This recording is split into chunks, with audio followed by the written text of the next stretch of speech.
Welcome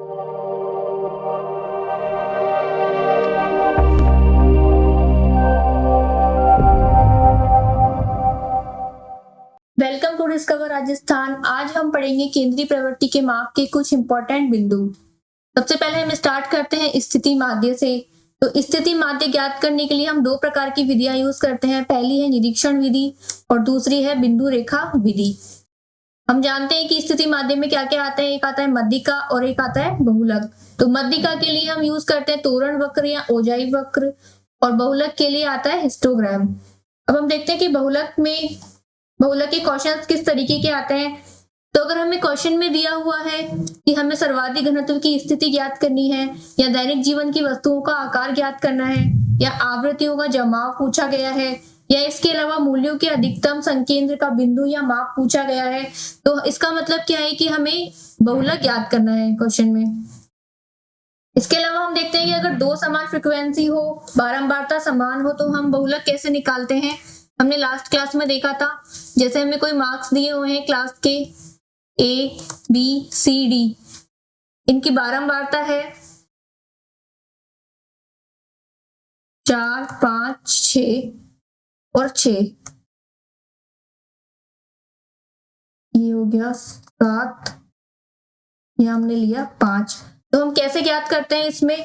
तो हम देखते हैं कि जो निकटतम बिंदु है इसके उनका योग करके हम क्या निकालते हैं, जमाव बिंदु निकालते हैं। तो इस 5 का जमाव पॉइंट क्या हो गया, 5 और 3 मतलब 8 हो गया। और इस वाले 5 का अगर हम निकालते हैं जमाव बिंदु, तो इस 5 का इस 6 से योग कितना हो गया, 11 हो गया। तो हम लिखेंगे कि इसमें नेक्स्ट हम देखते हैं कि निकटतम आवृत्तियों का योग बराबर हो तो दो बहुलक होंगे। अगर इनका निकटतम आवृत्तियों का योग बराबर होगा तो दो बहुलक दिए हुए हैं, तो दोनों ही इसके आंसर होंगे। नेक्स्ट है चरम मूल्यों से न्यूनतम प्रभावित। तो जो बहुलक होते हैं वो चरम मूल्यों से न्यूनतम प्रभावित होते हैं। और चरम मूल्य क्या होते हैं, श्रेणी का मैक्सिमम या मिनिमम वैल्यू। इसके बाद हम देखते हैं चरम मूल्यों से मैक्सिमम प्रभावित कौन होते हैं। तो ये होता है समांतर माध्य। और अगर हम अप्रभावित की बात करते हैं तो ये होगा माध्यिका। तीनों चीजें हमारी यहाँ से क्लियर हुई है कि मैक्सिमम प्रभावित होंगी वो है समांतर माध्य और अप्रभावित होंगे वो होगी माध्यिका, जबकि न्यूनतम प्रभावित अगर पूछा जाए क्वेश्चन में तो इसका आंसर होगा बहुलक। नेक्स्ट है x बार से d या विचलन जब हम ज्ञात करते हैं तो ये क्या होता है, 0 होता है। समीशन x माइनस एक्स बार की वैल्यू होती है 0। और कल्पित माध्य से अगर हम ज्ञात करते हैं तो ये शून्य नहीं होता है। नेक्स्ट है संयुक्त समांतर माध्य क्या होता है।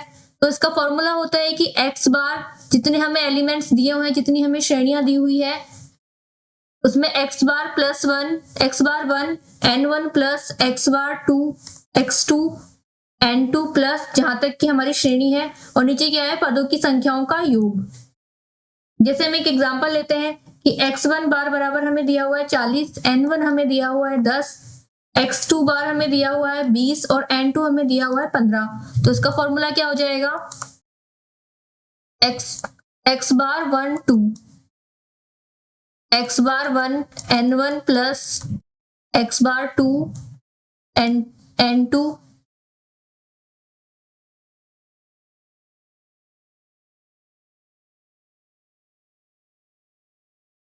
n1 प्लस n2, यहाँ पर होगा n1, ये होगा n2।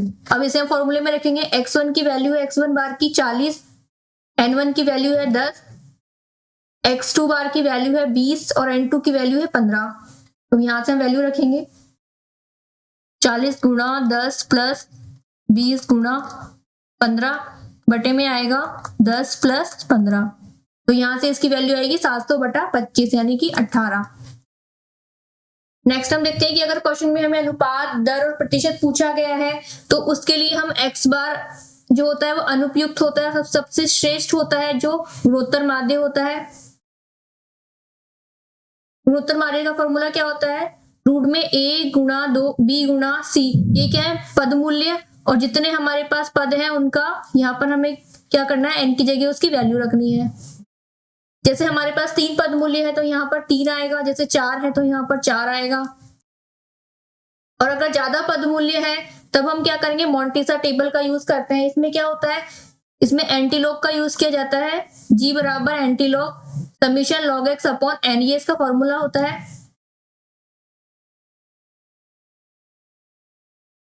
अगर 4 से ज्यादा पद मूल्य हो तो। नेक्स्ट है सापेक्ष परिवर्तन के माप, अनुपात या प्रतिशत, रेट या इंडेक्स हमसे पूछा जाए तो इसके लिए सबसे उपयुक्त होता है गुणोत्तर माध्य। गुणोत्तर माध्य, जबकि समांतर माध्य इसके लिए उपयुक्त नहीं होता, तो हमें हमेशा क्या निकालना है इसके लिए? गुणोत्तर माध्य। इसके बाद हम देखते हैं कि पद मूल्य शून्य हो तब क्या होगा? गुणोत्तर माध्य भी 0 होगा। जैसे कि कोई पद मूल्य हमें क्वेश्चन दिया हुआ है कि 5, 0, 6 का हमें गुणोत्तर माध्य निकालना है, तो इसका गुणोत्तर माध्य क्या होगा? 0 होगा। नेक्स्ट है पद मूल्य अगर नेगेटिव हो। अगर नेगेटिव होगा तो क्या होगा? ये काल्पनिक या अवास्तविक होगा। अगर पद मूल्य में अधिक विषमता हो तो हम क्या निकालते हैं? इसका हरात्मक माध्य निकालते हैं। इसके अलावा अगर किसी वस्तु विशेष की मात्रा या इकाई हमसे पूछी है क्वेश्चन में, तो हमें क्या निकालना है? इसका हरात्मक माध्य निकालना है। इसके बाद हम देखते हैं कि सममित आवृत्ति बंटन क्या होता है। सममित आवृत्ति बंटन का में क्या होगा? इसमें x बार बराबर m बराबर z होगा, और ये होगा इसका संतुलन शिखर बिंदु। अब हम देखते हैं कुछ इंपॉर्टेंट फॉर्मूले।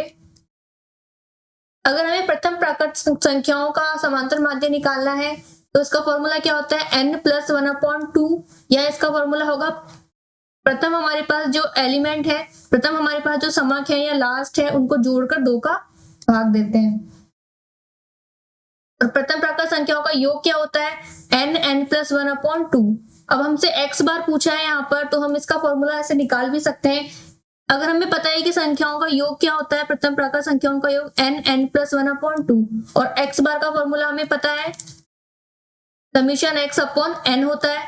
तो समीशन x की वैल्यू तो ये हो गई, यहाँ से ये समीशन x की वैल्यू है, योग की वैल्यू है संख्याओं की, तो यहाँ पर हम वैल्यू रखेंगे n+1/2, और नीचे क्या आएगा? n। यहाँ से हम इसका फॉर्मूला निकाल सकते हैं। n से n कैंसिल हो गया तो क्या आ गया? n+1/2। ये आ गई हमारे पास x बार की वैल्यू। क्वेश्चन में दिया हुआ है अगर 1 से 500 तक प्राकृत संख्याओं का योग हमसे पूछा है, तो वही हम फॉर्मूले में पुट करेंगे। n+1/2 हो गया, यहाँ पर इधर हो गया 500 प्लस 1/2, ये आ गया 250.5। नेक्स्ट क्वेश्चन है 10 के प्रथम 10 गुणजों का समांतर माध्य निकालना है हमें। तो हम 10 के प्रथम 10 गुणज निकालेंगे। 10 गुणा 1 4, ऐसे निकलते जाएंगे, और ये होगा 10 गुणा 10। अब हम देखते हैं यहाँ से 10 कॉमन आ रहा है सभी में, तो 10 को हमने कॉमन ले लिया बाहर। अब हमारे पास श्रेणी क्या हो गई? 1, 2, 3 और ये लास्ट 10 तक। अब इसमें हम x बार निकालेंगे, तो ये कितना आ जाएगा? 10 को हमने बाहर एज इट इज रखा, 10 को हमने बाहर एज इट इज रखा यहाँ पर। इसके बाद क्या आएगी? इसको फॉर्मूले में रखेंगे। 1, 2, 3 से 10 तक वैल्यू है, तो 10 एक हो गया 1 प्लस n, n यहाँ पर कितना है? 10, तो ये हो गया 1 प्लस n/2। यहाँ से इसका आंसर आ गया 55। नेक्स्ट क्वेश्चन है 20 से 40 तक अभाज्य संख्याओं का माध्य। अब इसमें माध्य निकालना है, तो 20 से 40 तक अभाज्य संख्याएं क्या होती है? जो केवल खुद से विभाजित होती है और किसी संख्या से विभाजित नहीं होती है। तो 20 से 40 तक अगर हम अभाज्य संख्याएं देखेंगे तो क्या आती है? 23, 29, 31 और 37। इनका माध्य निकालेंगे हम, इनको जोड़कर कितनी संख्याएं हैं? n का भाग देंगे, 1, 2, 3, 4, तो 23 plus 29 plus 31 plus 37 upon n की वैल्यू है 4। यहां से इसका आंसर आ जाएगा 30। नेक्स्ट फॉर्मूला है हमारा प्रथम प्राकृत संख्याओं का योग, संख्याओं के वर्गों का योग। ये हो गया इसके वर्गों का योग। इसका फॉर्मूला होता है n+1 2n+1/6। इसके बाद हमसे इसके वर्गों के योग का माध्य पूछा है, वर्गों का माध्य पूछा है। तो वर्गों का माध्य क्या होगा? वही x बार बराबर क्या होता है? Summation x upon n। Summation x की वैल्यू हमें ये दी हुई है, समीशन x स्क्वायर का है, तो ये स्क्वायर की वैल्यू दी हुई है, इसे हम रखेंगे यहाँ पर। समीशन x बराबर n n plus one 2n plus one upon 6 upon में हमें किसका भाग देना है n का। तो क्या आ गया यहाँ से नया फॉर्मूला हमारे पास में x बार का n plus one 2n plus one upon 6। मतलब इस फॉर्मूले में क्या n कम होता जाएगा नेक्स्ट में। नेक्स्ट क्वेश्चन है प्रथम प्रकार संख्याओं के घनों का योग पूछा है। तो घनों में क्या आता है इसमें formula n n plus one upon 2 का होल स्क्वायर। अब पूछा है घनों का माध्य। अब माध्य पूछा है तो इसमें क्या करना है हमें ऊपर से n, इसमें क्या करना है हमें n का भाग देना है पूरे में n n प्लस वन का स्क्वायर अपॉन 2। इसमें क्या करना है n का भाग देना है। तो ये हो गया यहाँ से n कैंसिल। पहले इसको खोलेंगे ये आ जाएगा n square n plus one का स्क्वायर अपॉन में 4 अपॉन n। अब इसको हम कैंसिल करेंगे तो ये आ जाएगी n n प्लस वन का स्क्वायर अपॉन 4। ये आ गया हमारे पास फॉर्मूला।